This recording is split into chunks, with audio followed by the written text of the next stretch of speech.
What does Steve Angeli bring to Syracuse football? Why do you think he won the drop? It's very fascinating. We know that Steve Angeli, at least compared to Rickie Collins, has more experience. He's got more game tape. Rickie Collins has thrown 7 career passes. Granted, he's completed all 7 of those passes. He's perfect. Steve Angeli, though, has completed, but Steve Angeli has thrown 80 career passes, and they've each come in the past 2 seasons. Angeli, in those pass attempts, has also played quite well. His stats, you can go look this up for yourself on College Reference, but I'll give it to you anyway. Steve Angeli's 72.5% completion percentage. That's really good. Over 11 yards per attempt. That is elite. 10 touchdowns to 1 interception. But where are those numbers coming from? Because I think we can all admit, regardless of who you cheer for the most part, you guys are all Syracuse fans, but I imagine there's some Tennessee fans here. There's some Notre Dame fans here. Regardless, you can't debate it. 72.5% completion percentage, 11 yards per attempt, 10 touchdowns, 1 interception. Very impressive for a limited sample. But where did they come from? Now, Steve Angeli has attempted at least 1 pass in 15 career games. Usually it's been very limited, the amount of attempts he would get per game. He typically enters during garbage time of games and also against poor competition. For example, he lit up in 2023 Tennessee State. No, not Tennessee, like who Syracuse is going to face in 12 days, Tennessee State. And in 2024, he did quite well early in the season against Purdue, one of the worst power conference teams a year ago.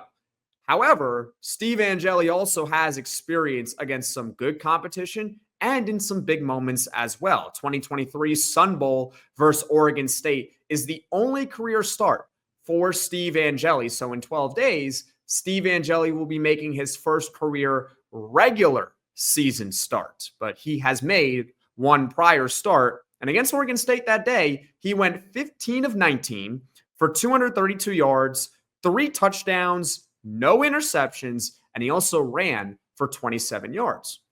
Pretty good stuff from Steve Angeli in that bowl game.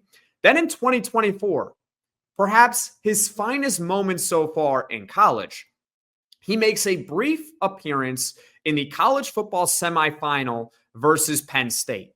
Angeli came in a pretty important time. Penn State had just went up 10-0 towards the end of the first half, and here comes Steve Angeli for Riley Leonard for a little bit.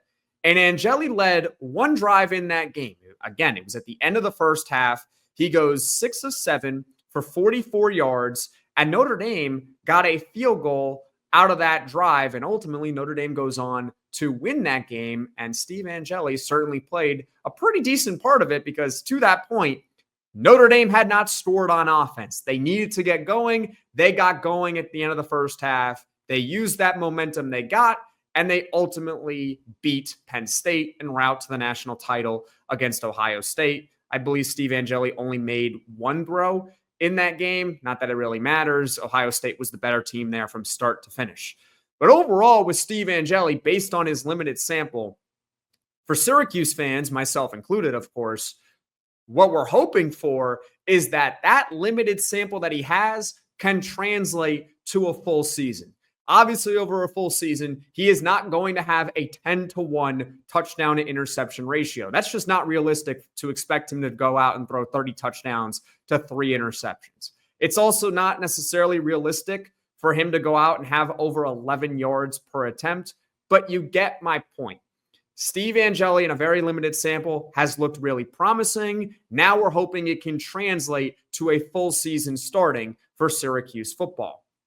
The other thing that Steve Angeli brings to Syracuse football is multiple years of college eligibility. And we've talked about this before on this channel, that no matter who was going to win the starting job for Syracuse, the luxury of it was if this player performs, Syracuse can have this player for another year, perhaps even 2 years, depending on who was named the starter. You have your starting quarterback, not just for 2025, but you could have it for 2026. As great as Kyle McCord was, we knew that with Kyle McCord last season, it was just going to be 1 year. It was 1 year. It was a fantastic year. It was an ACC record-setting year. But we knew it was only going to be 1 year, aside from that brief moment where we all felt, hey, Kyle McCord's kind of pushing for that 5th year of eligibility, but he didn't get that 5th year of eligibility. With Steve Angeli, this could be a multi-year starter for Syracuse football. There is some legitimate upside here. He's got 2 years of eligibility left. He's got all of 2025, and he's also got 2026. Rickie Collins has an extra year of eligibility, so he's got until 2027 with Syracuse football. If Steve Angeli performs in 2025, I expect that Steve Angeli will be Syracuse's starting quarterback in 2026, which means Syracuse doesn't really have to do much at the quarterback position this offseason, which is, hey, a great spot to be in for any football program where you already know your starter. You already know that your starter performs at a high level. The best problem to have is that, hey, Steve Angeli, if he has a big year this year, maybe he decides to declare early for the NFL draft. Of course, we would cross that bridge if and when we get there, but just note that that's also a possibility. Steve Angeli plays amazing, and he ends up going to the NFL as a result. Again, a good problem to have if you're Syracuse football. Steve Angeli performs so well that the NFL says you got to declare early.